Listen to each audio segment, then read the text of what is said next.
Bonjour et bienvenue à la critique exigeante. Pour cette review du chapitre 77 de Dragon Ball Super, pris en soi-même, le chapitre est pas mal. Mais quand on se rend compte que, forcément, hein, c'est un chapitre dans un tout, c'est là que peut-être le bas blesse.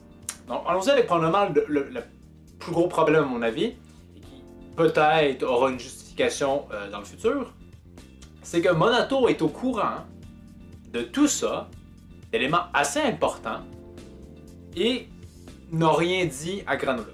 J'imagine qu'il sait que Granola vaut une haine aux Saiyans. J'imagine qu'il le sait que Granola travaille avec les Eaters. C'est-à-dire, ceux qui ont tué sa mère. Mais il dit rien. Je l'explique mal. Peut-être parce qu'il il voulait pas que Granola apprenne que, si on veut, c'est sa faute parce qu'il s'est réveillé puis qu'il a attiré l'attention sur eux puis qu'ils se sentent responsables de ça. Mais non, au final, c'est un raisonnement qui est possible, mais en fait, il faut que tu en veuilles à la personne qui a tué ta mère. Hein? C'est la personne qui est directement responsable d'eux. Donc vraiment, je vois vraiment mal comment on peut justifier le fait que Monato ait rien dit à Granola. D'autant que il possède des Dragon Ball, donc pourquoi il s'en est pas servi pour ramener à la vie à sa mère? Hein? Ça pourrait se faire. Je me dis. Bref, c'est à mon avis le plus gros problème, c'est que on apprend la vérité, mais il n'y avait pas de raison qu'elle ne soit pas connue avant. Maintenant, on a un flashback, ce qui est assez rare dans Dragon Ball, et il y a des éléments qui sont sympathiques à voir. Notamment, il y a un design d'un homme de main qu'on avait vu dans l'OAV de Bardock. Donc, c'est agréable, même si, bon, on se rappelle que cet OAV-là est considéré non canon maintenant, donc ça a carrément fait un petit coup amer en bouche. Également, on semble voir Nappa, ça semble être ce personnage-là. Nappa plus jeune, c'est bien aussi. L'invasion de la planète par les Saiyans est aussi un schéma agréable. Honnêtement, j'aurais pas craché à avoir un peu plus de résistance de la part des Céraliens. Mais bon, il fallait vite, rapidement passer à autre chose. Et justement, voir Bardock qui procède à un changement suite à la naissance de son fils. Et c'est là que, je veux dire, on peut critiquer. Comme j'avais déjà dit, j'assume le fait qu'ils ont voulu prendre cette avenue-là. J'accepte, mais même si je trouve toujours que c'est un mauvais choix. Et preuve que c'en est un mauvais, dans ce chapitre-là, on veut montrer que Bardock, peu importe, commence à subir un changement à cause de la naissance de son fils et aussi du discours de sa femme. Il avait déjà un enfant, Raditz. C'est quoi, la première fois il n'a pas compris, puis là, il fait comme « Ah oui, c'est vrai, maintenant je suis vraiment papa ». C'est là que toute cette idée-là de faire Bardock gentil, ok, non, pas vraiment, et que là on essaie de trouver une raison quant à pourquoi ça se produit, elle est non fonctionnelle. Pas vraiment. Là. Je veux dire, Goku a un frère, hein. À moins que ça aussi on s'en débarrasse finalement. On va dire que le début de Dragon Ball Z est non canon aussi. Il y a ça que j'aime pas trop. Également aussi, un passage aussi qui vient comme on dit, je sais pas encore un peu de l'écriture contre-intuitive. Le Namek, Monato qui dit à Bardock, hey, attends un petit peu, je vais te soigner. Mais il te le soigne vraiment très lentement. Je veux dire, on dirait que la nuit va bientôt tomber. Donc, je sais pas comment cette planète-là fonctionne, mais on dirait vraiment que ça prend 20 minutes de se faire soigner. Et je vois mal Bardock accepter d'attendre aussi longtemps pour une blessure qui est superficielle. Hein. Il a même pas bronché quand il l'a reçu. C'est vraiment étrange, comme s'il fallait attendre que les Eaters débarquent. Et là aussi, j'ai trouvé ça un peu fort que, finalement, hein, étrangement, les Eaters soient mêlés à cette histoire-là. Ça avait pas besoin d'eux. Je veux dire, ils sont déjà pas nets en soi. Et Granola avait déjà des raisons maintenant de leur vouloir leur péter la gueule. Le fait qu'ils ont concocté un... qu'ils lui ont menti, bref.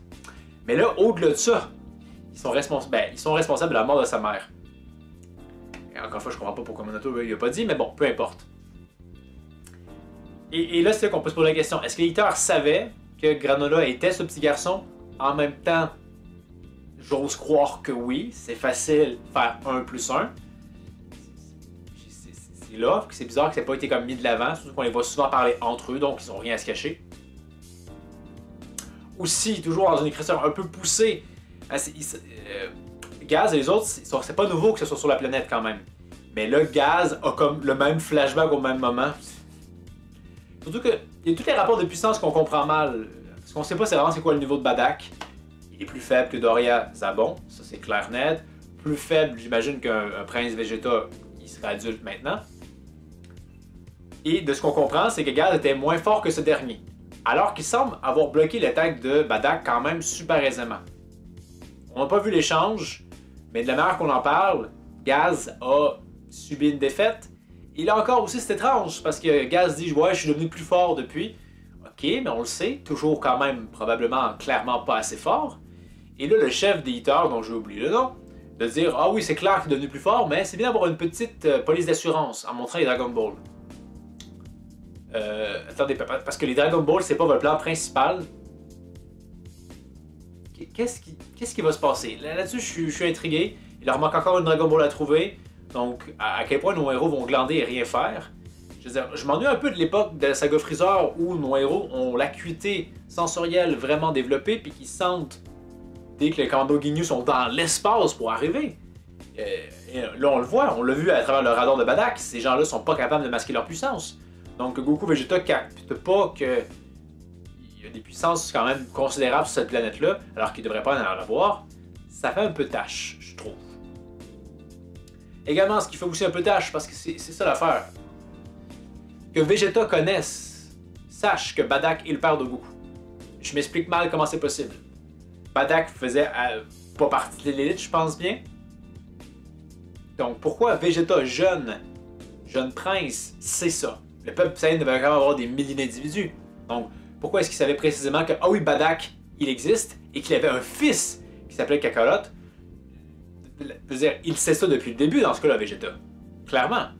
Mais il a fait rien. C'est vrai que, j'avoue, j'y repense, mais c'est... Il travaille avec Raditz. Donc c'est peut-être de là qu'il le sait, mais qu'il disait rien à Vegeta, à Goku. Je sais pas. C'est juste pour on ramène l'existence du père de Goku. Choix discutable parce que ça a déjà été exploité dans le passé. On n'apprend vraiment rien tant de neuf que ça. Et ben, c'est l'enjeu à mon avis. On en sait beaucoup plus que les personnages. Donc on a l'impression qu'on rattrape quelque chose du passé. Ce qui est, à mon avis, pas spécialement exact. Et ça conclurait le chapitre. C'est quand même, je veux dire, j'apprécie de voir l'histoire développée sans combat. Mais que ça soit mal foutu à ce point-là, c'est dommage, surtout qu'on a passé combien de temps à faire des combats. On se serait dit que bon, on se rattraperait sur le niveau histoire. Pas vraiment. Ça aurait pu être vraiment mieux cousu que ça. La tronche de Granola quand il se rend compte que c'était ça la vérité depuis tout ce temps, et puis moi je me bats contre eux, c'est complètement débile. Et ça l'est un petit peu. Je comprends toujours pas pourquoi Monato ne disait rien, qui a attendu vraiment au dernier moment. Il a fallu qu'Omil peut-être lui dise « Hey vieux connard, dis donc la vérité, ça pourrait être utile. » Donc à voir qu'est-ce qui se passe dans le prochain chapitre. Parce que justement, il faudrait que nos héros se rétablissent et aillent attaquer les Hitters avant que ces derniers trouvent la dernière Dragon Ball. Et qu'est-ce que les Hitters vont faire avec la dernière Dragon Ball? C'est quoi la police d'assurance? À voir. Et pour moi, c'est mort le Freezer. Je pense qu'on le verra malheureusement pas. Je veux dire, encore une fois, je le répète, qu'on le voit, ça serait juste dommage. Je veux dire, il faut préparer le terrain un peu. Pas qu'il débarque comme un cheveu sur la soupe, ou que s'il le fait, que ça soit vraiment important dans le récit, marquant. Il débarque, puis il fait comme « Oh, oh, oh », puis il s'est entraîné, puis il est fort, là. Hein? Pas juste comme du détail. Mais, encore une fois, moi j'ai mes doutes, malheureusement. Donc, ça conclurait, à mon avis, sur ce chapitre. Donc, très imparfait, mais somme toute quand même bien. C'est intéressant de développer un peu plus le lore et les petites références, Nappa, etc. C'était quand même... Ça se prend bien. Donc, vous, qu'est-ce que vous avez pensé du chapitre? Était-ce de bonne facture ou... Donc, faites-moi en part dans les commentaires. Pour la prochaine critique exigeante, on a un nouveau chapitre de Dragon Ball Multiverse qui est terminé, donc c'est probablement ce dont je vais parler. Et également, je serai dû pour la prochaine vidéo à faire peut-être un incontournable. J'essaie de voir, j'essaie peut-être de trouver quelque chose d'animé-esque. Le seul enjeu, c'est que des incontournables pour des séries, c'est toujours plus difficile parce que c'est tellement long à consommer que c'est plus difficile pour moi d'y retourner parce que je sais à quel point ça va me prendre du temps. Donc, à voir la semaine prochaine et la semaine d'après. Donc, merci encore une fois d'avoir regardé. N'hésitez pas à aimer, commenter, partager, regarder d'autres vidéos et tout le bon vieux tralala. Et je vous dis à la prochaine critique exigeante. Que ça te plaise ou non, maintenant tu vas devoir te faire à cette idée. Je suis ton frère Raditz.